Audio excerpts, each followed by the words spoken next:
देखिए, मैं आज ग्राम पंचायत बदौआ खर्रा में हूँ। ये तहसील नई गढ़ी मऊगंज जिला मऊगंज है। मैं यहाँ भागवत पुराण कथा हो रही है। मैं महाराज जी से परिचय लेता हूँ और भागवत का क्या महत्व है इस संबंध में मैं चर्चा करता हूँ। महाराज जी, आपका परिचय क्या है? हम बनारस के रहने वाले हैं जी।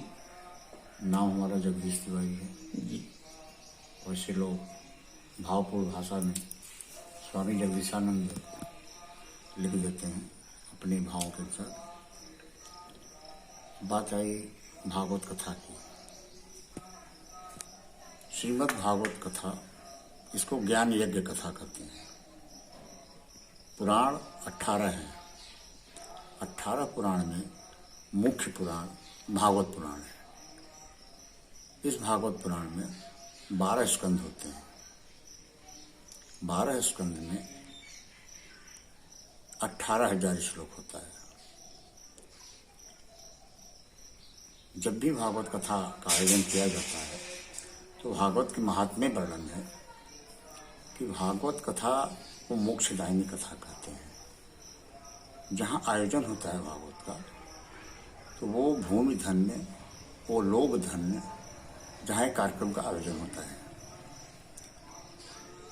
तो जहाँ कार्यक्रम होता है भागवत का, तो भागवत श्रवण करने से और भागवत कार्यक्रम में जो पूजन किया जाता है, देवताओं का आह्वान किया जाता है, तो देवताओं के पूजन से उस व्यक्ति को, आयोजक को पुण्य प्राप्त होता है देवताओं के पूजन से। और भागवत की जो कथा होती है, कथा श्रवण से उससे जो ज्ञान प्राप्त होता है, तो ज्ञान ही उस व्यक्ति के मोक्ष का कारण बनता है। सिर्फ फॉर्मेलिटी में भागवत कराना, सिर्फ ये कहना कि मैं भागवत कराया हूं, इसका कोई औचित्य नहीं है। भागवत कराएं तो भागवत कथा में जो उसके सूत्र निकल रहे हैं उसको अपने जीवन में उतारें। जो भागवत के सूत्र ही ज्ञान है। कुछ एक दृष्टांत भागवत का बता दें आपको।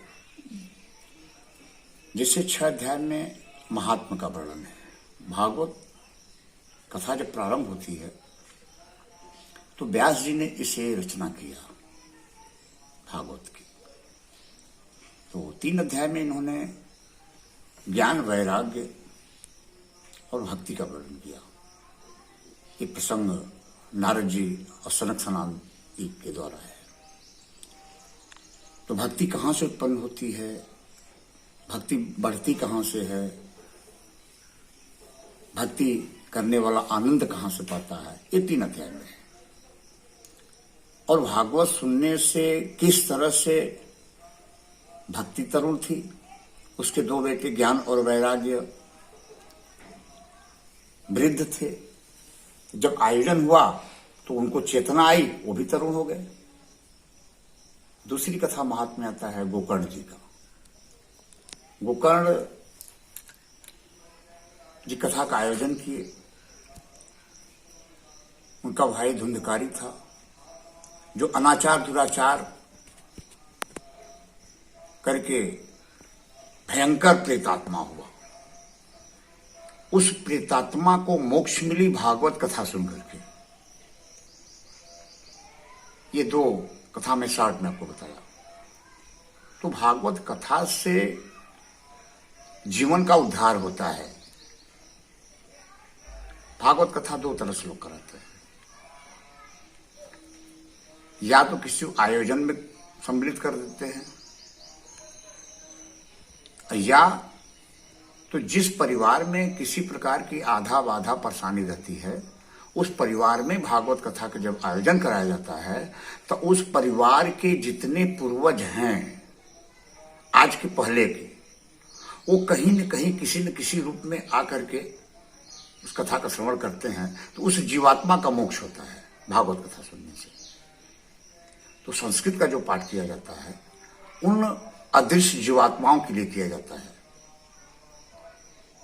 जो दृश्यमान नहीं है, लेकिन फिर भी व्याप्त हैं हमारे चतुर्दिक में। तो आगे कहीं न कहीं बैठ करके वो कथा सुनते हैं।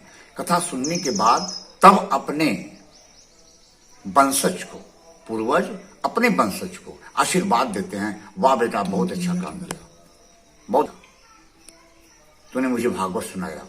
मेरी तो जिंदगी चली गई, मैं तो भागवत नहीं सुन पाया, लेकिन तूने मुझे भागवत सुनाया। समाज में इसका असर कुछ पड़ता है, जैसे विज्ञान के युग में लोग धर्म के प्रति रुझान ज्यादा दे रहे हैं, ऐसा कौन सी उनको शांति प्राप्त होती है भागवत से? उस कुल, उस परिवार के लोगों को भागवत से क्या शांति मिलती है? भागवत से शांति आत्मसंतुष्टि है। उनको लगता है कि मैं भागवत सुन लिया हूं। कितने दिनों तक ये होती है, इसका क्या विधान है? हाँ, जो 6 अध्याय मैंने बताया महात्म्य में, तो अंतिम अध्याय सनक सनकादि ऋषियों ने